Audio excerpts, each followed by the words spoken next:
Hola amigos, bienvenidos a Misceláneos nuevamente.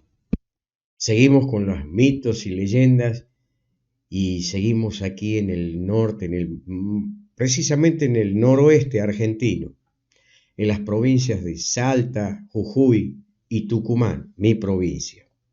Hoy vamos a hablar de algo que es una leyenda que ha cautivado por mucho tiempo, en especial a las familias tucumanas. Este se llama el familiar. Para algunos intelectuales, los mitos se construyen como una forma de dominación de una persona sobre otra. Eso lo asevera José María Pose, abogado, escritor e historiador tucumano. Pero, ¿quién es? ¿Qué es el familiar?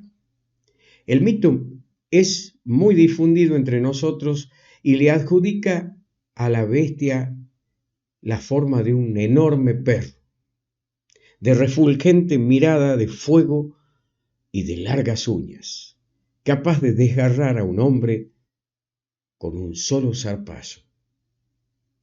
Los invito a acompañarme a conocer este mito y el entorno en el que fue concebido. ¿Vamos ahí? Para el investigador tucumano Adolfo Colombres, lejos de ser una superstición, el mito es un relato verdadero, anclado en la cultura. Es que el hombre, además de racional, es un animal simbólico. Al igual que el arte, el mito recorta un fragmento de la vida y apela a la máscara para iluminar lo oculto de las cosas, allí donde residen las claves de la realidad. Una de las creencias más difundidas en las regiones azucareras del país. Este familiar, embajador del demonio y guardián de los pactos que se celebran con él, tema que cautivó a diferentes estudiosos, entre los que destaco al referido doctor Colombres, al doctor Rosenbach y a la doctora O'Mill.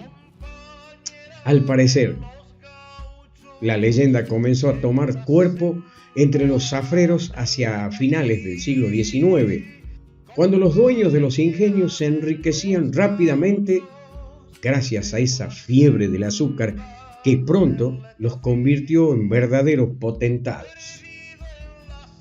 La imaginación popular elaboró a su manera el origen de estas fortunas, producto de la revolución fabril operada por las grandes maquinarias. Las atribuyeron a secretos pactos que el patrón hacía con el supay, el diablo, a quien entregaba algún peón a cambio de riqueza terrenal. La razón variaba según el contrato. De no cumplir, él mismo debería entregar su alma. Pronto el mito cobró fuerza. Por las noches, aterrados, trabajadores juraban haber visto ojos de fuego y que merodeaban por el cañaveral. La imagen parece variar según la región. En los países productores de azúcar de Centroamérica tendría la forma de una víbora de gran tamaño, con pelos y ojos encendidos.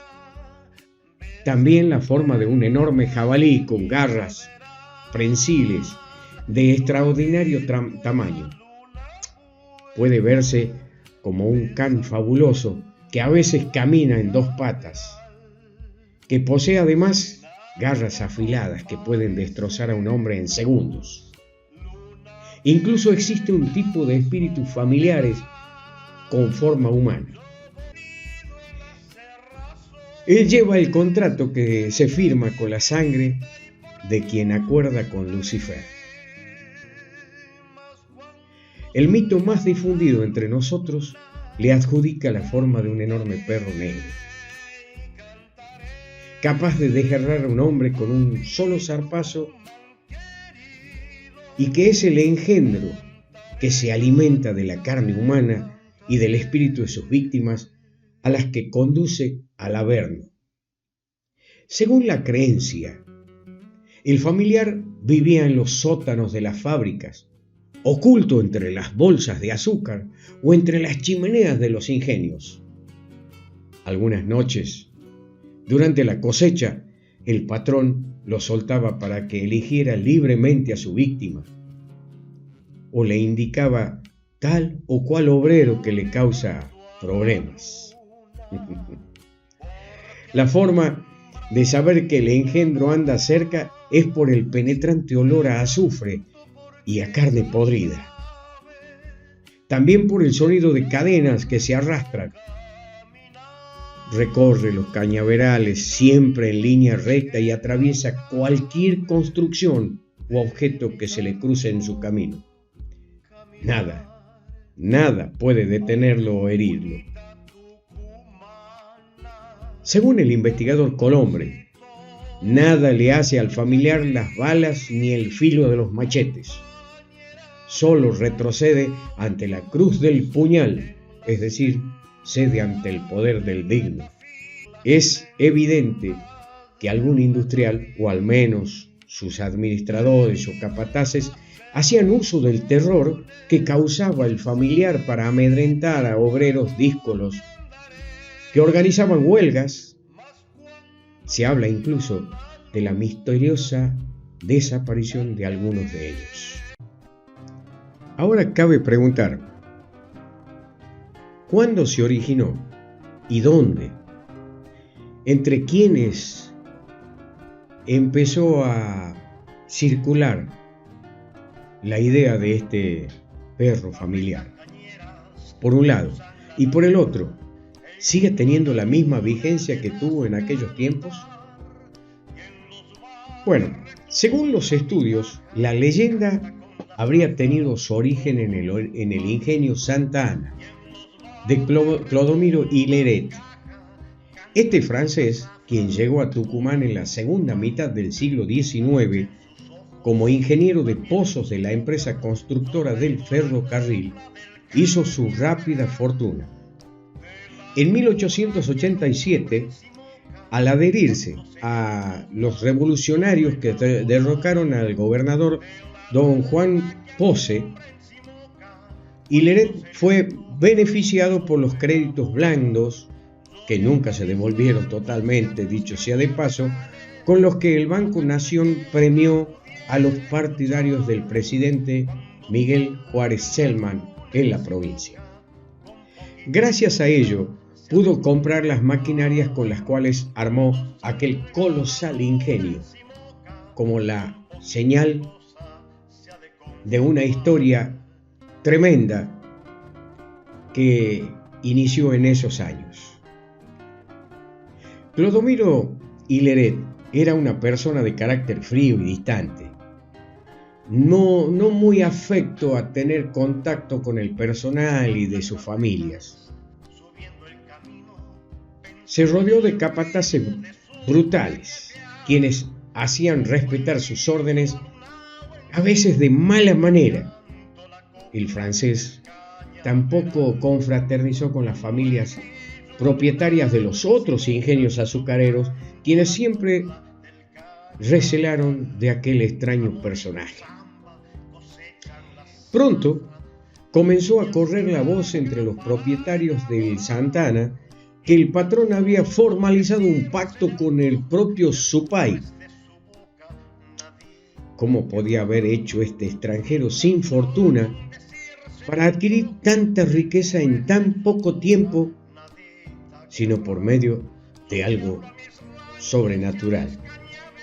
Ese era el pensamiento de aquellos trabajadores rurales quienes veían emerger en medio de la selva inculta los edificios que cobijarían esas colosales maquinarias importadas de fábricas europeas, quienes, además, escuchaban la música y las risas de las suntuosas fiestas con las que Hilleret agasajaba a sus amistades. En su espléndido palacete, cercano al ingenio, por supuesto. También veían crecer en los jardines de aquella casa plantas desconocidas y deambulaban animales y aves exóticas en el lago artificial que había sido diseñado por paisajistas europeos. Algo sin duda prodigioso debía ocultarse tras todo aquel portento. Para la cultura popular, los dueños de ingenios azucareros que hacían el pacto demoníaco recibían poder económico y político a cambio.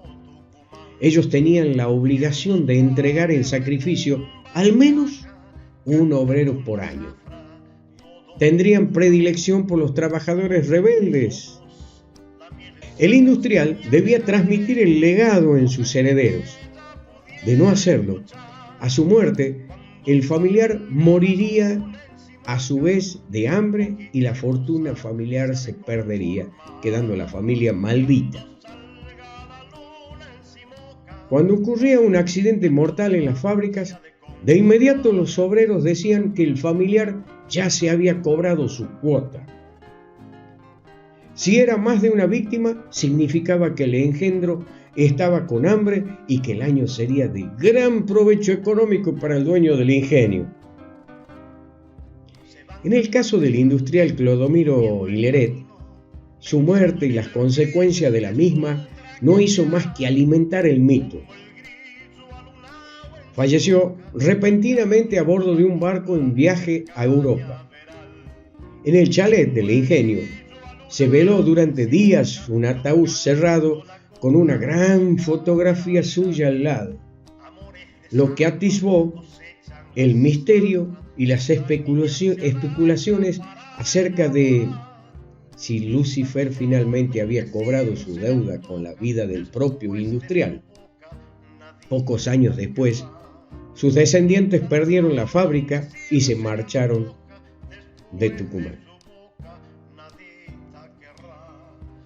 Con los años, el mito fue perdiendo vigor.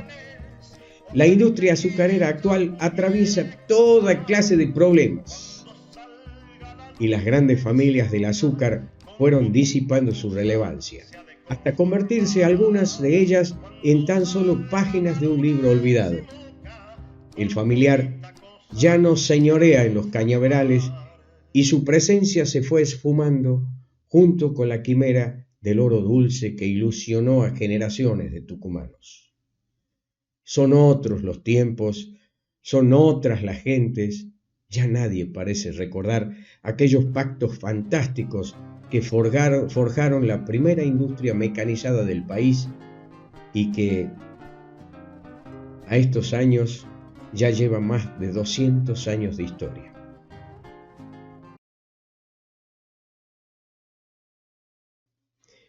Bien amigos, llegamos al final de este apasionante episodio que habla acerca de los mitos y leyendas en mi tierra, en mi patria.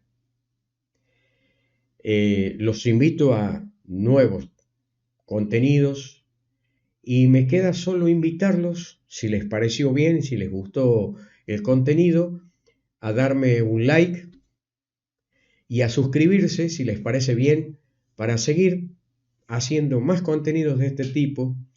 Gracias a los muchos que se han suscrito en estas últimas semanas, gracias a los muchos que han estado viendo los últimos episodios, en especial las Adelitas, a las que realmente le he llegado a tener un gran cariño porque evidentemente muchas personas reconocieron que allí hay una leyenda de profundo raigambre histórico en México.